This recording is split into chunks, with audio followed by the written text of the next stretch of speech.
10, 9, 8, 7. RS-25 engines lit. 4, 3, 2, 1. Booster ignition. And liftoff. The crew of Artemis II now bound for the moon. Humanity's next great voyage begins. Good roll pitch. Roger, roll pitch. Houston now controlling the flight of Integrity on the Artemis II mission around the moon. Integrity, AMT high. AMT high. On time passing 30 seconds into the flights. Integrity passes the alternate MECO. Target milestone. Mission Control Houston seeing good performance in four main engines. Space Launch System core stage. Integrity. අයිබෝන් සියලු දෙනාම සාදරයෙන් පිළිගන්නවා අපේ channel එකට. 1969 වසරේ ජූලි 16 කියන්නේ මුළු ලෝකයටම ඉතාම වැදගත් දවසක් වුණා. ඒකට හේතුව තමයි නීල් ආම්ස්ට්‍රෝන් ඇතුළු පිරිස ඇපොලෝ 11 යානයෙන් සඳ ගමන ආරම්භ කිරීම. ඉතින් මිනිසා පළවෙනි වතාවට සඳ මතට ගොඩ බැස්සේ 1969 වසරේදී. ඉතින් එදින් පස්සේ කිහිප වතාවක්ම මේ සඳ ගමනට මිනිසුන් එකතු වෙලා තියෙනවා. ඉතින් මේ විදිහට සඳ ගමන් එක දිගටම සිද්ධ කරලා අවසාන වතාවට මිනිසා සඳ තරණය කරලා තියෙන්නේ 1972 වසරේදී. ඉතින් 1972 ඉඳන් 2026 කාලය පුරාවටම වසර 53ක් පුරාවටම මිනිසා සඳ ගමනකට සහභාගී වෙලා නැහැ. ඉතින් ඔන්න ඒ අවස්ථාව නැවත වතාවක් උදා වෙලා තියෙනවා. ඒ තමයි 2026. ඒ කියන්නේ මේ අවුරුද්දේ අප්‍රේල් මාසේ පළවෙනිදා 4 දෙනෙක්ගෙන් යුත් කණ්ඩායමක් මේ සඳ ගමනට මේ වෙද්දි එකතු වෙලා තියෙනවා. ඉතින් අපි මේ වීඩියෝ එක කරන්නේ අප්‍රේල් මාසේ 6 වෙනිදා. මේ වෙද්දි මේ සඳ ගමනේ නිරත වෙමින් තමයි මේ 4 දෙනා සිටින්නේ. ඉතින් විශේෂයෙන්ම දවස් 10ක ගවේෂණ චාරිකාවක් විදිහට තමයි මේ සඳ ගමන සිද්ධ වෙන්නේ. මේ ගගනගාමීන් 4 දෙනා සඳ මතට ගොඩ බෑමක් මේ වසරේදී සිද්ධ වෙන්නේ නැහැ. නමුත් NASA ආයතනය බලාපොරොත්තු වෙනවා 2028 වසරේදී නැවත වතාවක් සඳ ගමනක් දියත් කරන්න. 2028 වසරේ සඳ ගමනේදී ගගනගාමීන් සූදානම් වෙලා ඉන්නවා සඳ මතට ගොඩ බහින්න. ඉතින් අප්‍රේල් 1 වෙනිදා සිද්ධ වෙච්චි මේ සඳ ගමනට ආර්ටෙමිස් 2 කියන යානාව තමයි පාවිච්චි කරේ. ඉතින් මේ සඳ ගමනට සහභාගී වෙච්චි 4 දෙනා අතරින් සුවිශේෂී කෙනෙක් ඉන්නවා. ඒ තමයි කාන්තාවක්.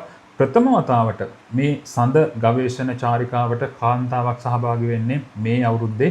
ඉතින් ඇයගේ නම තමයි ක්‍රිස්ටිනා කුක්. ක්‍රිස්ටිනා කුක් තමයි පෘථිවි ගුරුත්වාකර්ෂණ ශාස්ත්‍රය අභිබවලා ගිහිල්ලා ප්‍රථම වතාවට සඳ තරණය කරන කාන්තාව විදිහට ඉතිහාසගත වෙන්නේ. ඉතින් මේ වෙද්දි ගමනෙන් භාගයකට වඩා මේ වෙද්දි සම්පූර්ණ කරලා තියෙනවා. ඉතින් අද අපි කතා කරමු මේ ගමන කොච්චර අනතුරුදායකද? ඇත්තටම මේ 4 දෙනාට නිරුපද්‍රිතව නැවත පෘථිවියට එන්න අවස්ථාව හම්බ වෙනවද? ඒ වගේම තමයි මේ ගමන කොච්චර වැදගත්ද කියන කාරණාව මේ වීඩියෝ එකේදී කතා කරනවා. ඉතින් මේ වීඩියෝ එක අවසානය වෙනකම්ම රැඳිලා ඉන්න කියලා සියලු දෙනාටම ආරාධනය කරනවා. කෙනඩි අභ්‍යවකාශ මධ්‍යස්ථානයෙන් අප්‍රේල් 1 වෙනිදා තමයි මේ ගමන පිටත් වෙන්නේ ආර්ටෙමිස් 2 අභ්‍යවකාශ යානයෙන්. ඉතින් මේ ගමනට සහභාගී වෙන 4 දෙනා විශේෂ නිරෝධායන ක්‍රියාවලියකට ලක් වෙනවා මේ ගමනට දින කිහිපයකට කලින්. ඉතින් මේකෙදි ඔවුන්ට මේ දින 10 ඇතුළත විශේෂ ආහාර වේලක් සැපේනවා. ඒ වගේම තමයි නිින්ද ගැනත් ගොඩක් සැලකිලිමත් වෙලා තිබුණා. මොවුන්ට අවශ්‍ය නිින්ද නිසි ආකාරයෙන් ලබා දෙන්න මේ ට්‍රේනින් පීරියඩ් එක ඇතුළතදී මොවුන් පහසුකම් සලසලා තිබුණා. මේ රොකට්ටුවේ සම්පූර්ණ උස විදිහට අඩි 322ක උසක් මේ රොකට්ටුවට තියෙනවා. ඉතින් මේ රොකට්ටුව ගමන් ආරම්භ කරාට පස්සේ ඉස්සෙල්ලාම සිද්ධ වෙන්නේ මේ රොකට්ටුවට ආධාර කරගෙන තියෙන බූස්ටර් දෙක ක්‍රියාත්මක වෙනවා. මේ බූස්ටර් දෙක විනාඩි 2ක් තුල ක්‍රියාත්මක වෙලා මේ රොකට් එක පෘථිවි ගුරුත්වාකර්ෂණ ශාස්ත්‍රය අභිබවලා රොකට්ටුව ඉහළට වේගයෙන් ඇදී යාමට මේ බූස්ටර් දෙක උපකාරී වෙනවා. විනාඩි 2කට පස්සේ මේ බූස්ටර් දෙක ගැලවිලා නැවත වතාවක් පෘථිවියට වැටෙනවා. ඊළඟට එතන ඉඳන් ගමන කන්ටිනියු වෙන්නේ ප්‍රධාන රොකට්ටුව මගින්. ප්‍රධාන රොකට්ටුව විනාඩි 8ක් විනාඩි 10ක් වගේ කාලයක් ඇතුළත තවදුරටත් ඉහළට ගමන් කිරීමක් සිද්ධ වෙනවා. විනාඩි 10කට පස්සේ මේ රොකට්ටුව පැමිණෙනවා පෘථිවි ගුරුත්වාකර්ෂණ සීමාවට.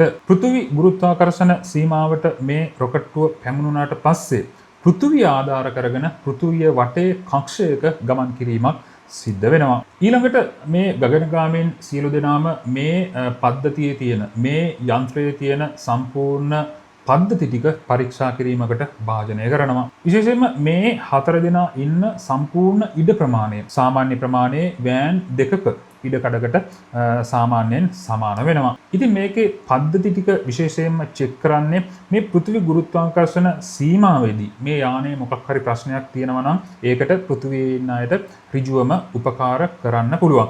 නමුත් පෘථිවි ගුරුත්වාකර්ෂණ සීමාවෙන් එළියට ගිය ගමන් මේ 4 දෙනාට මේ 4 දෙනා විතරයි ඉන්නේ. ඉතින් ඒක නිසා ගමනේ ඉතුරු කොටස සම්පූර්ණ කරන්න කලින් මේකේ තියෙන සම්පූර්ණ පද්ධති පරීක්ෂා කිරීමකට භාජනය කරනවා. ඉතින් මේ විදිහට යානයේ තියෙන පද්ධති සියල්ලම නිසි ආකාරයෙන් ක්‍රියා කරනවා කියලා තහවුරු කරගත්තට පස්සේ ඔන්න ගමනේ ඊළඟ කොටස ආරම්භ කරනවා. ඒ තමයි යානයේ ඉතුරු වෙලා තියෙන ඉන්ධන ප්‍රමාණයෙන් පෘථිවි ගුරුත්වාකර්ෂණ සීමාවෙන් එළියට යන්න ලොකු බූස්ට් එකක් ලබා දීමක් සිද්ධ කරනවා. ඉතින් මේකෙදි යානයේ තියෙන සියලුම ඉන්ධන දහනය වෙලා අවසන් වෙනවා. එතකොට මේ යානයේ තියෙන ඉන්ධන ප්‍රමාණය සියල්ලම දහනය වුණාට පස්සේ මේ යානය පෘථිවි ගුරුත්වාකර්ෂණ සීමාවෙන් එළියට පැමිණීමක් සිද්ධ වෙනවා. එතකොට කාට හරි හිතන්න පුළුවන් හරි වැඩේනේ. දැන් ඉන්ධන ඉවර වුණාට පස්සේ යානය එතනින් එහාට කොහොමද කන්ට්‍රෝල් කරන්න කියලා.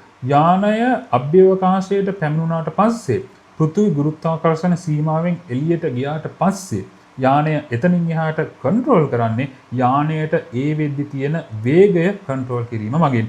මේකේ ඉන්නවා පයිලට් කෙනෙක් ඉන්නවා. ඉතින් මෙයා තමයි යානය කන්ට්‍රෝල් කරන්නේ. යානය යන්න ඕන දිශාව නිවැරදිව තීරණය කරන්නේ. ඉතින් මේක ඔටෝ පයිලට් එකක් නෙවෙයි මැනුවල් තමයි සම්පූර්ණයෙන්ම තීරණය කරන්න තියෙන්නේ. ඉතින් මේ ගෙනාදේ තමයි මේ 4 දෙනාගේම ජීවිත ඊට පස්සේ රැඳිලා තියෙන්නේ.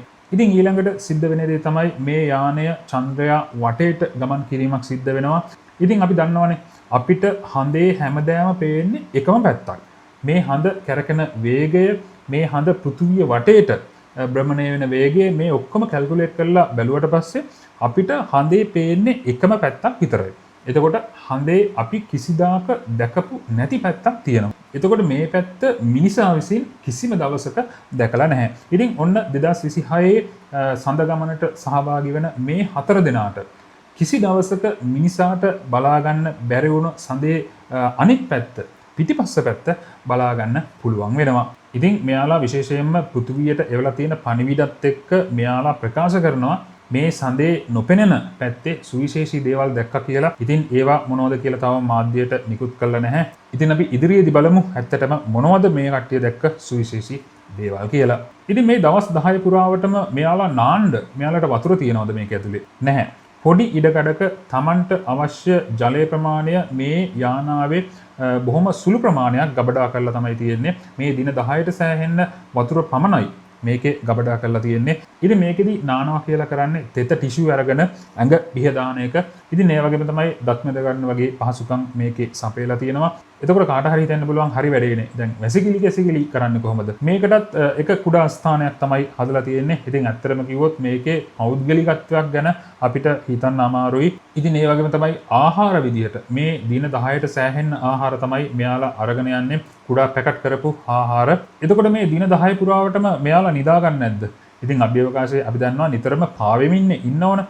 ඉතින් මෙයාලට මේ යානාවේ සවි කරපු ඇඳවල් වගේ දේවල් තියෙනවා. ඒක හරියට උරයක් වගේ මේ උරය ඇතුළට බැහැලා තමයි නිදා ගන්න තියෙන්නේ. ඉතින් මෙයාලා කියන විදිහට දවසකට අනිවාර්යයෙන්ම පැය 8ක නිින්දක් මෙයාලා ලබා ගන්නවා කියලා ප්‍රකාශ කරනවා. ඉතින් අපි දන්නවා පෘථිවි වායුගෝලය මගින් සූර්යයා මගින් නිකුත් කරන අහිතකර කිරණ අවශෝෂණය කරගන්නවානේ.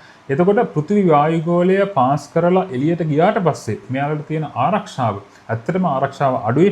නමුත් මේකට උපරිම පිළියම් මේ වෙද්දි යොදලා තියෙන්නේ අපි දන්නවා සූර්ය කුණාටු වගේ දේවල් ඇති වෙන්න පුළුවන්. ඉතින් මේ වගේ දේවල් ඇති වුණොත් එහෙම අහිතකර කිරණ ඍජුවම මේ ගගනගාමීන්ට එල්ල වෙන්න පුළුවන්. ඉතින් ඒකටත් යම්කිසි ආරක්ෂක වැඩපිළිවෙලක් මේ යානාව තුළ ක්‍රියාත්මක කරලා තියෙනවා. ඉතින් ඔයාලට හිතන්න පුළුවන් මේ කාර්යය තමයි මේ ගමනේ තියෙන අවදානම්ම වැඩේ කියලා. ඒ කියන්නේ පෘථිවි ගුරුත්වාකර්ෂණ ශේෂ්ත්‍රයෙන් එළියට ගිහිල්ලා හඳ වටේට ගිහිල්ලා නැවත එන එක. නැහැ.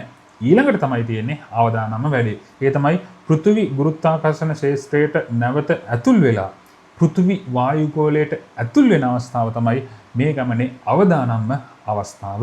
ඒකට හේතුව විදිහට ගණන් බලලා තියෙනවා මේ යානාව පෘථිවි වායුගෝලයට ඇතුළු වෙන්නේ පැයට කිලෝමීටර් 40000ක වගේ වේගයකින්. ඉතින් මේ වගේ වේගයකින් වායුගෝලයට ඇතුල් වෙනකොට මේ යානාවේ උෂ්ණත්වය මේකේ පිටත උෂ්ණත්වය අධික ලෙස වැඩිවීමකට භාජනය වෙනවා. ගණන් හදලා තියෙන විදිහට සූර්යාගේ මතු පිට උෂ්ණත්වය අපි දන්නවා සෙන්ටිග්‍රේඩ් 6000ක වගේ ප්‍රමාණයක් තියෙනවා.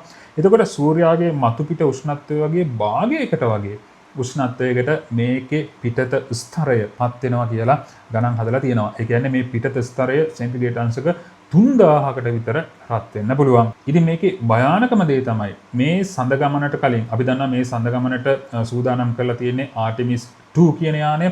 ඉතින් මේ යානාවට කලින් 2002 වසරේදී පරීක්ෂණ යානාවක් දියත් කරලා තිබුණා ආටිමිස් 1 කියන යානාව. ඉතින් මේ ආටිමිස් 1 කියන යානාව පෘථිවි වායුගෝලයට ඇතුල් වෙනකොට මේකේ තාප පරිවාරකවලට ඉතා දැඩිසේ හානි සිද්ධ වෙලා තිබුණා. ඉතින් මේ කාරණාව නිසා ආටිමිස් 2 කියන යානාවේ මේ තාප පරිවාරක හැකියාව තවදුරටත් වැඩි දියුණු කරලා තමයි මේක නිෂ්පාදනය කරලා තියෙන්නේ.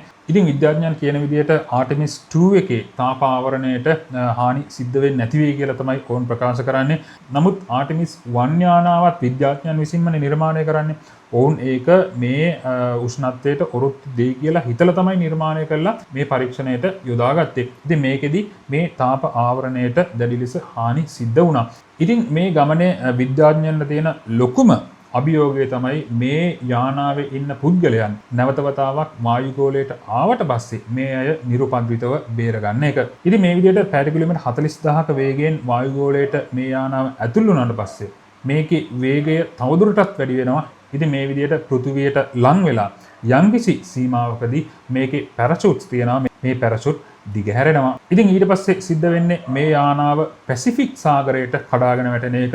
මේකෙදි නාවික හමුදාව ගිහිල්ලා මේ යානාවේ ඉන්න අයව බේර ගන්නවා. ඉතින් මේ ගමනේ සම්පූර්ණ දුර ප්‍රමාණය ගණන් හදලා තියෙන විදිහට කිලෝමීටර් 6,50,000ක වගේ ප්‍රමාණයක් කියලා මේ වෙද්දි ගණන් බලලා තියෙනවා. ඉතින් නාසා ආයතනය කියන විදිහට 2028 වසරේදී ආර්ටෙමිස් 3 කියන යානාවෙන් ඔවුන් බලාපොරොත්තු වෙනවා මිනිසුන් සඳ මතට ගොඩ බහින්න. ඉතින් අපි ප්‍රාර්ථනා කරමු මේ 4 දෙනාට නිරුපද්‍රිතව නැවත වතාවක් මේ ගවේෂණ චාරිකාව නිසි පරිදි නිම කරලා නැවත වතාවක් අපේ පෘථිවියට එන්න වාසනාව ලැබෙන්න කියලා. ඉතින් අපිට අප්‍රේල් මාසේ 10 එහෙම නැත්නම් අප්‍රේල් මාසේ 11 වගේ වෙද්දී මේ අය පෘථිවියට ළඟා වෙනවා අපිට බලා ගන්න පුළුවන් වෙයි. ඉතින් ඔයාලා මොකද හිතන්නේ මේ සඳ ගමන ගැන? ඉතින් ඔයාලගේ අදහසත් කමෙන්ට් එකක් විදිහට දාගෙන යන්න. ඒ වගේම තමයි අපේ channel එක හරහා ඉදිරියේදීත් බොහොම වැදගත් කාරණා පිළිබඳව කතා කරන්න බලාපොරොත්තු වෙනවා වීඩියෝස් වලින්. ඒක නිසා අපේ channel එක subscribe කරලා තියාගන්න, bell icon එක click කරලා notification all press කරලා තියාගන්න කියලා සියලු දෙනාටම ආරාධනය කරනවා. එහෙනම් මේ වගේම තවත් වැදගත් වීඩියෝකින් නැවත හමු වෙනකන් සියලු දෙනාටම සුබ දවසක් කියලා ප්‍රාර්ථනා කරනවා.